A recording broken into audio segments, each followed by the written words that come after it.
Alright, this is section 14.8, the last section that we'll be doing this year. Trigonometric equations. So this is where we combine what you know in trig and what you did in algebra the first semester. How do we solve trigonometric equations? So you're going to do several things today.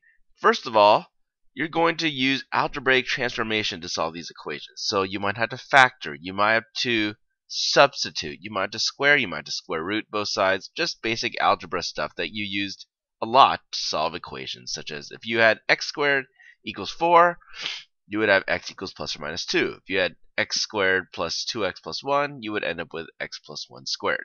So you'd have to do some of that. You will combine that with your knowledge of trigonometric identities. For example, sine squared x plus cosine squared x equals 1, sine 2 theta equals 2 sine theta, cosine theta, and so on. So these are going to be algebraic equations with a trigonometric variable, kind of. Instead of an x, you'll see a cosine theta, or a sine theta, or a tangent theta. And if it makes it easier, you can always substitute a trig expression. So for example, if it was cosine squared theta equals 1, you could just say, well, I'm going to let u equals cosine theta. So you'll have u squared equals 1, so u equals plus or minus 1. And then you can substitute back at the end. I don't do that in these slides, but that's something that you can do if it makes it easier for you to do. So there are two types of solution. First, we have primary solutions. Primary solutions are solutions to a trigonometric equation over a specified interval. In our problems, there are almost always going to be the following. 0 degrees is less than or equal to theta is less than 360 degrees, or the radian equivalent of 0 less than or equal to x less than 2 pi. And the question will always ask you, tell me your answer over this interval. And the reason you have an interval is because sine, cosine, tangent are periodic functions. So if you find the answers between 0 and 360, they're just going to repeat every 360 degrees, or 2 pi radians. General solutions are all possible solutions to the equation, and you'll see examples of that too. Those will involve like a k or an n multiple of 360. So primary and general solutions, and the question will tell you which one they want. So here's example 1. Sine theta equals 3 cosine theta, and solve that for theta between 0 degrees and 360. So this is where you're going to use your knowledge of trig identities and make the problem easier to solve. By simplifying the equation by dividing one side by other, which identity can you use? So there's the equation. What you can do is divide both sides by cosine theta. So you have sine theta over cosine theta equals 3. Now you know that sine theta divided by cosine theta is tangent theta. So your equation is tangent theta equals 3. So you're going to be looking for all values of theta where the tangent of that angle is 3. And your values of theta are 71.6 degrees and 251.6 degrees. Remember, tangent's period is every 180 degrees, or pi. So that makes sense. So wherever tangent is 3, that's your answer. And so you have to write it just like when we did algebraic equations first semester. You have to write a solution set. So the solution set over the interval 0 degrees less than or equal to theta is less than 360 degrees is 71.6 degrees and 251.6 degrees. So remember, when you solve these equations, just like as I mentioned first semester, write a set. You don't have to write the whole solution set business. I don't need to see all that, but I do want to see the braces and the set. Let's do another one. Example 2. Solve 5 sine theta equals 4 for theta such that theta is between 0 and 360, and the formula for general solutions. So again, you're going to want to do some algebra, divide both sides by 5, and you're going to see that when we solve these equations, you're going to want to isolate the theta, the sine theta, the cosine theta, the sine x, cosine x, whatever. You're going to want to get that all on one side and get just a number on the other side, just like you did when you solved for x. So when sine of theta is 4/5, theta is 53.1 degrees, because sine is positive in the first quadrant. So the first quadrant angle is 53.1 degrees. And then we can say that every multiple of 360, both before and after that, that's also true. Where the quadrant is signed positive, well, that's the second quadrant. So we're looking for the second quadrant angle with a reference angle of 53.1 degrees, which is 126.9. So every 360 degrees from 126.9, that sine theta will also be 4/5. So this is what we do. The solution set over the interval 0 to 360 is 53.1 and 126.9. That's the first part. Your general solution will be written like this.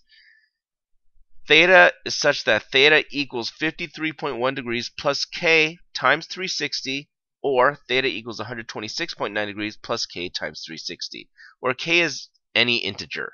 So if k is negative or positive, these work. And then again, that's because sine of theta is a periodic function every 360 degrees. So general solutions, you're going to have a k times 360, or another problem I'll use n. It doesn't matter which letter you use. Just make sure that you have some multiple of 360 in there.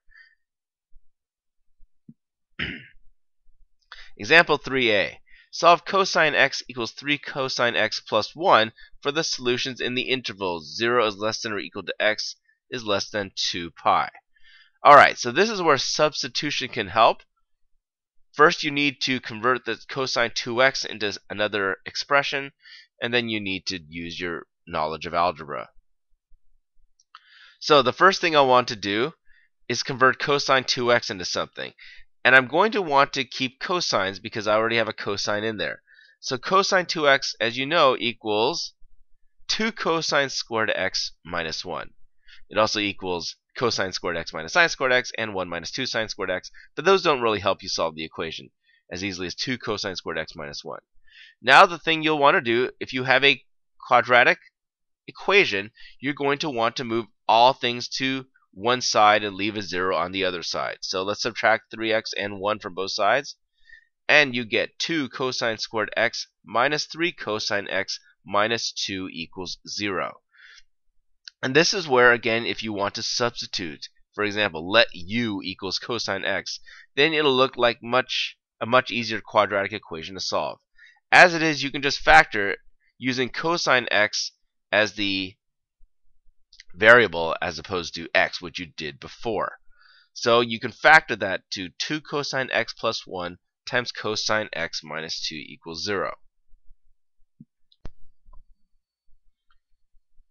Alright, so just like you did when you had a quadratic equation, you'd look to set both sides equal to 0. So the left side is 2 cosine x equals negative 1, and the right side is cosine x equals 2. Now let's take a look at the right side first, because the cosine of x can never be 2 because it always is between negative 1 and 1. So there's no solution for x on the right side.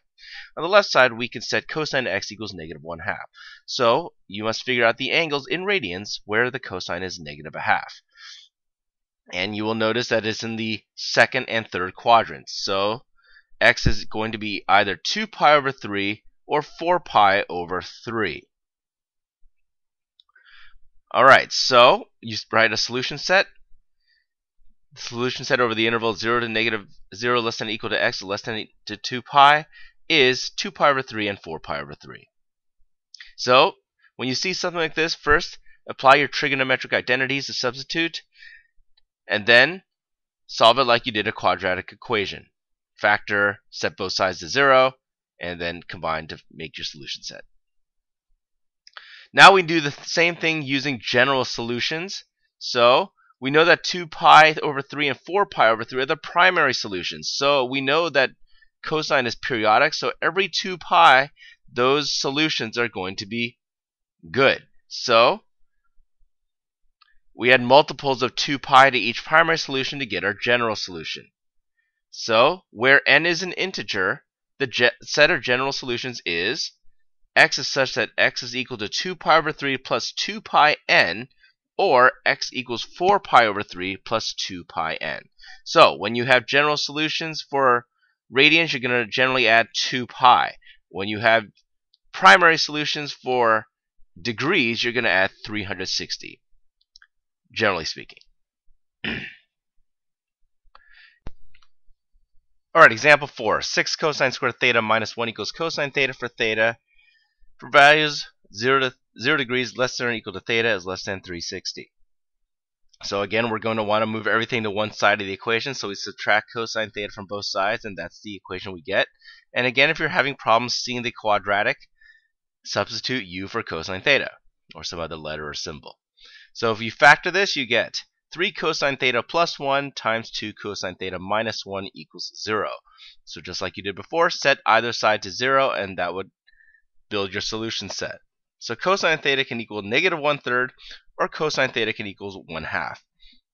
So you'll want to see which quadrant is cosine negative. That's the second and third. So if you punch this in your calculator, you're going to get an angle of 109.5 degrees. And don't forget, you can get the third quadrant angle by subtracting 109.5 from 360. So your theta values for cosine equals negative 1/3 are below. For cosine theta equals for cosine theta equals 1/2, you were looking at a first and fourth quadrant angle, and these you should know by now. Theta is either 60 degrees or 300 degrees. So that's your solution set. You just put all those together in one bracket, and that's your answer: 60, 109.5, 250.5, and 300. So you treat this just like a quadratic equation that was 6x squared minus x minus 1, but instead of using x, you're using cosine theta. Example 5. Solve cosine squared theta equals 3 sine squared theta for theta. 0 degrees is less than or equal to theta is less than 360. So, again, you're going to use what you know about your trig identities and your algebra. So, what I did was I divided both sides by cosine squared theta, and I divided both sides by 3. So, you end up with tangent squared theta equals 1/3. So, the next step is to square root both sides. So you can either have tangent theta equals positive root 3 over 3, or tangent theta equals negative root 3 over 3. I kind of shortcutted the square root of 1/3, and I already kind of rationalized the denominator so that you end up with radical 3 over 3 or negative radical 3 over 3. Don't forget that squares, you can have negative and positive roots. So now you just solve both.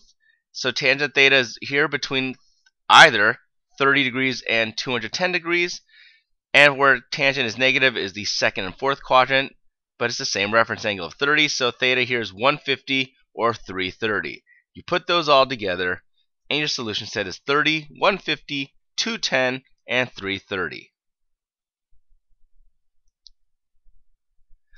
And the last example, solve the sine of the sum of theta plus 40 degrees equals 1/2 for theta. 0 degrees is less than or equal to theta is less than 360. Alright, so this is pretty simple. Remember that the sine of any value is 1/2 at two places over 360 degrees. First, sine of theta, well, not theta, but theta plus 40 has to equal 150 because the sine of 150 is 1/2. Remember, sine is positive in the first and second quadrants. So, theta plus 40 must equal 150 plus some multiple of 360 degrees. The other place where sine of a number is 1/2 is in the first quadrant, and that's when theta plus 40 has to equal 30 degrees plus k times 360. Now you can do those in either order. I don't know why I did the 150 first. So the sine of theta plus 40 will equal 30 plus every multiple of 360 from there. So now all we do is, let's take the first half. We subtract 40 from both sides, so we get theta equals 110 plus k times 360. Whoops. So theta between 0 and 360 is going to be 110 degrees, where k is 0. On the right side, we subtract 40 and we get theta equals negative 10 degrees plus k times 360. Well, negative 10 is not within the interval we're looking for a solution in, so we use k equals 1 and theta equals 350 degrees. So the solution set here is 110 and 350. And that's basically how you do those. Some of the problems are a little more complicated, but they involve some creativity, some problem solving, and don't give up when you see these. These aren't super difficult. You just have to look sometimes for creative solutions to get them. That's it for 14.8. If you have any questions, post the questions on Facebook or email me or save them for class. We have a quiz at the end of the week.